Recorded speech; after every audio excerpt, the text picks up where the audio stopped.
to do for today, or what to say today. I struggled because I didn't particularly want to talk about Ferguson and the events of this week. I still get upset nearly every time I think about it. But I knew that I had to, that we had to. It's been deeply troubling as the events of this week have unfolded. It's been troubling ever since Michael Brown was killed, ever since Trayvon Martin was killed, ever since racial profiling and racial prejudice in our criminal justice system has been cast into an even clearer light. This past Tuesday night, there were protests and riots in Baltimore and Philadelphia, and these brought it even closer to home. We have to talk about Ferguson because we can't not talk about Ferguson, both how we feel but the continuing failures in our system. As Unitarian Universalists and as compassionate human beings, we have to. But my eyes well up with tears as I'm thinking about it, as I think about the violent act that sparked all of this. That it happened makes me sad for Michael and his family, for everyone in his neighborhood, for everyone in Ferguson's all across the country, because there are Fergusons everywhere. And I'm often confused as I try to figure out how I'm supposed to feel. But then the responses confuse me even more. Why were National Guardsmen assigned to Ferguson on Monday, well before a decision was made? Why did it have to be necessary? And even as Michael's family plead for peaceful responses, why were they so much the opposite? How does the looting and the rioting, the destruction of small independent businesses help anyone? What happens to the store owners whose shops were destroyed? What about their future too? How does any of this help anyone? What makes this time even harder is that it is a terribly complex case. Virtually nothing about it is clear-cut. Why the grand jury played out the way it did, why Michael approached the police car, and what really happened on the street in Ferguson that day. We'll never really know for sure. It's a complex case without easy answers, and it leads to complex emotions about it as well. It's not easy to know what to think, as much as I'd love to have an easy answer and a clear path ahead. Cases like that of Trayvon Martin or Oscar Grant, those seemed easier to me, but I could assign my feelings of blame a little easier. But amid all of my questions and confusion, some things are clear to me. What has happened to and around Michael Brown is yet another point on a trajectory that is deeply, deeply troubling. It's a trajectory of continuing racial and economic inequities and gaps of power, and the continuing criminalization of people of color in this country. It's difficult for me to find ways to cope with these differences, with the differences in perceptions versus realities. Along our historic trajectory, one can point to progress in terms of racial justice, desegregation, the right to vote, even the election of our first ever African American president, and many others. We're making progress, right? As legal scholar Michelle Alexander argues in her seminal work on the new Jim Crow, she says, the fact that some African Americans have experienced great success in recent years does not mean that something akin to a racial caste system no longer exists.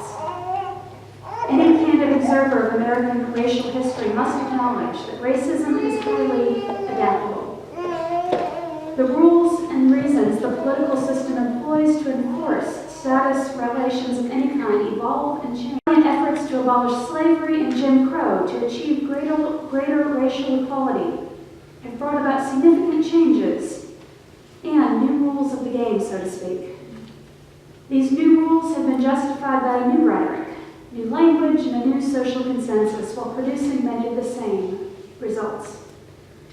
The adoption of a new system of control is never inevitable, but to date it has never been avoided. As systems of control have evolved, they have become perfected, arguably more resilient to challenge, thus capable of enduring for generations. Alexander goes on to describe in detail the creation and makeup of the current racial caste system in our country, defined and defended by laws separating the treatment of powder cocaine and crack cocaine, the related sentencing laws, racial profiling throughout the system, and greater uses of violence and responses. Could we have avoided this? Even more, what does it take to challenge the system in this brand new evolved form that Alexander names as even more perfected and resilient? I saw this system, along with its brother, economic inequalities, every day that I taught at a school in inner city Baltimore. Our student population was virtually all African American, and every one of our students qualified for free breakfasts and lunches. I cared a lot about not only my students, but all of the students at the school. Sometimes one of my students would be late and miss breakfast at school, so I'd hide them in the back of my classroom and give them something to eat. I knew they wouldn't have gotten anything at home. After observing one of my students who kept having trouble reading and held the book a little too close to her eyes, I had the school nurse check out her vision. We'd clean up our students' clothes. You could see the accumulation of the week building up. But I saw that we could only do so much for them. The challenges they faced were too many. I heard them talking about how many were living in their small homes.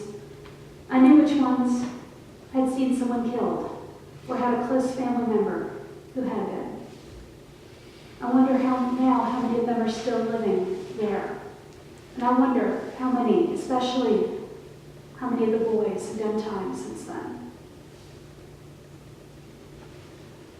Now, the things I did for my students, they were good things, but I struggled with what I could have done, or what kind of larger scale difference I might have been able to make.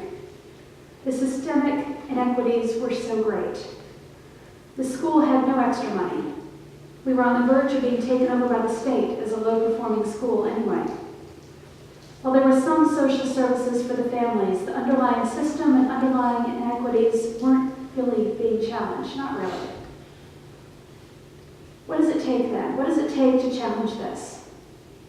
This past week, in the aftermath, since the grand jury's decision was announced, reactions have been sparked across the country.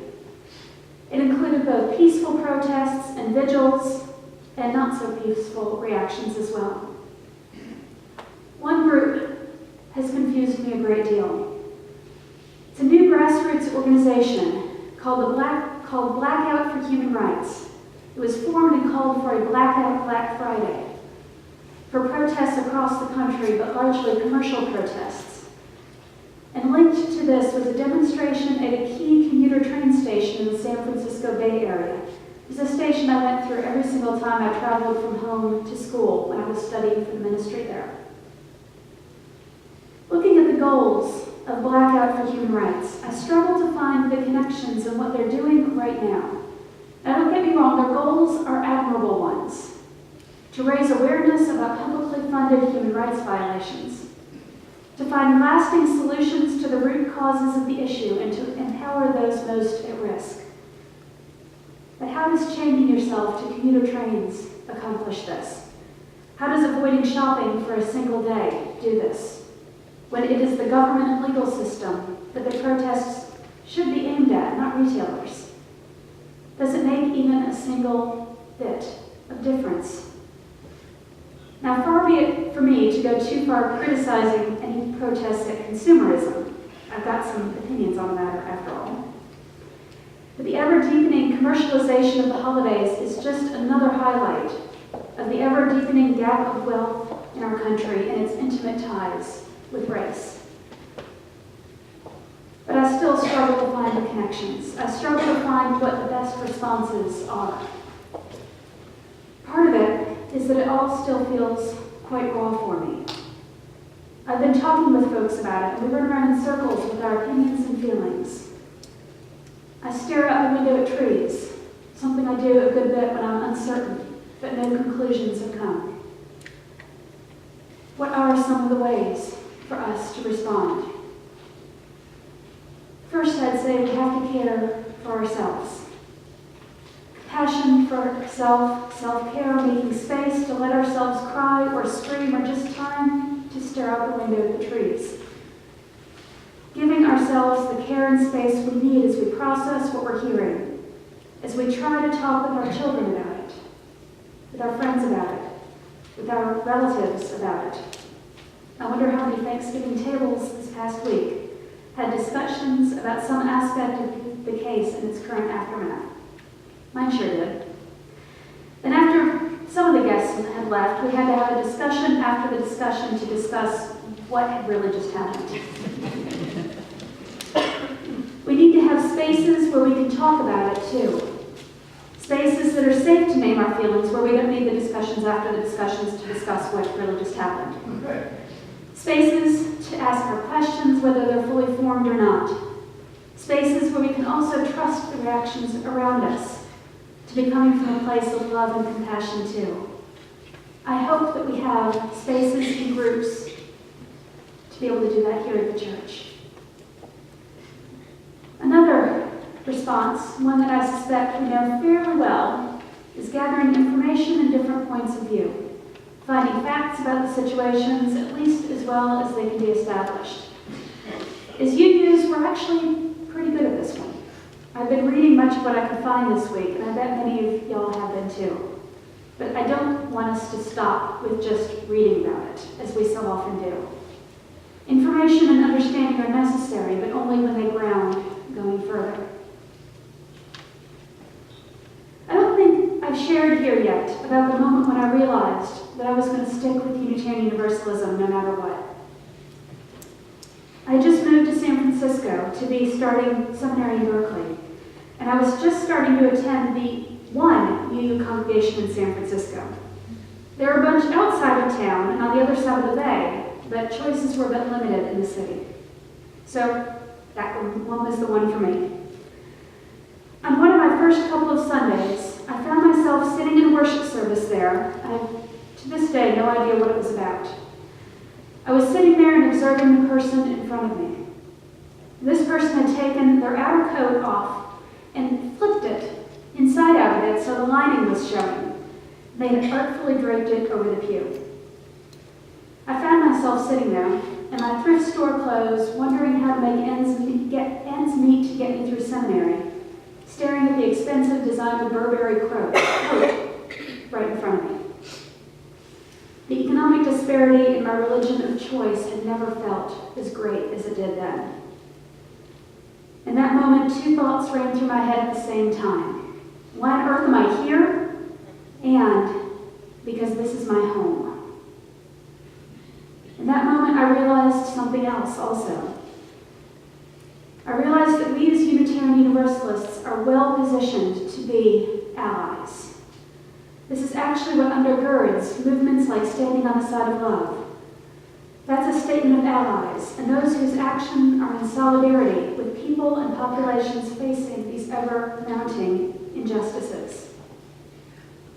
During this past week and before, many congregations and many UUs have responded with love and compassion as allies with Michael Brown, with Ferguson, St. Louis, and people everywhere who are understandably upset.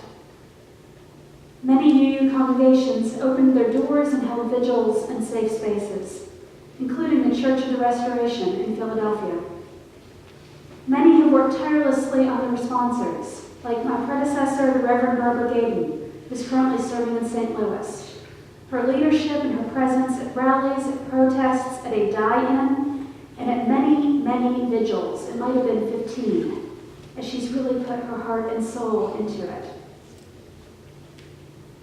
I love the hymn that we just sang. I love the hymn, Gentle, Angry People. In it we sing, we are a gentle, angry people, and we are singing for our lives. We are gentle and loving, but we are angry too. This anger is important. No doubt you can hear my hurt and my anger in what I shared with you. For me, the hurt comes from a place of anger as well as sadness. And the anger is important because it fuels what we can do. As we reach out with love and gentleness and our anger, I want to challenge our hearts a little further today. I want to challenge us to come from a place of compassion, too. Compassion is a statement of empathy. It literally means to suffer with. I found myself this past week brought back again and again. I've struggled to imagine what might have happened between Officer Wilson and Michael Brown that day. But as I've done this, I've found myself particularly imagining myself through each of their eyes, particularly Officer Wilson's. It's not necessarily a comfortable place to be, because I so want to find someone to blame. I also try to see through the eyes and the hearts of the looters, trying to understand their frustration, their pain, how it touches their fear and anger. This is another part of compassion, bearing witness to the pain of others, seeking to acknowledge it and to understand it, seeking to connect with it as we seek to feel for our common humanity. Now, I admit that this muddies the waters of conclusions even more. Having easier answers, clear-cut conclusions, someone to blame, a tangible, identifiable enemy, and clear reactions. These are easier to do. But I think that we're called to try and go farther than that. Our responses can be from places of love. Like the many congregations, but even more so with those that are more difficult to connect with. I still don't know what to feel about what should happen with this particular trial. I don't know what the best response is, what the best protest would be. But I'm not alone, and it's okay to still hurt and be confusing. So let's keep the conversations going. Let's keep our work here in Wilmington going, especially with our involvement against gun violence in Wilmington this fall, our hosting the Heeding God's Call Memorial starting next week. Let's keep it going, but let's also remember to hold each other and care for each other as we do it. May it be so.